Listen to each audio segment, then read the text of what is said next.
तर जे घडलं ते आवडलेलं नाही असं सुद्धा देवयानी फरंदे यांनी म्हटलेलं आहे। पक्षाच्या अन्यायामुळे देवयानी फरंदे या नाराज झाल्यात। भाजपा विरोधकांना पक्षात घेतल्यानं फरंदे या दुखावल्यात।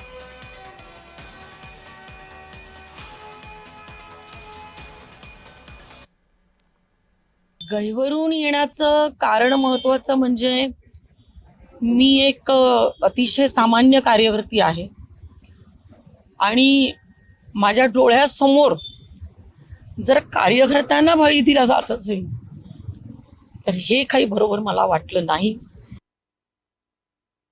कार्यकर्त्यांच्या विरोध असते वस्तुस्थिती आहे, पण आता निवडणुका समोर आहेत।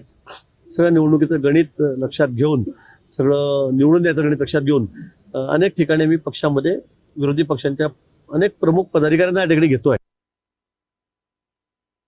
जे आज पक्षामध्ये आलेले आहेत, पक्षाची वरिष्ठ पदाधिकारी म्हणून मी त्यांचं स्वागत करते, पण आज जे काही घडलं ते मला काही आवडलेलं नाहीये आणि सगळ्यांना बोलून विश्वासात घेऊनच या ठिकाणी प्रवेश केला गेला। त्यांचा काही ठिकाणी विरोध आहे, त्या प्रभागामध्ये याला तिकीट द्यावं का त्याला द्यावं, पण अजून तिकिटाची प्रक्रिया कुठे आमची झालेली नाही। अजून आमची शिवसेनेची बोलणी सुद्धा सुरू आहेत, त्या बाबतीत वाटाघाटी झालेल्या नाहीत। अजून आमचे तिकीट या ठिकाणी वाटले गेलेले नाहीत आणि स्वतः मुख्यमंत्री महोदय नाशिकमध्ये या ठिकाणी लक्ष घालणार आहेत।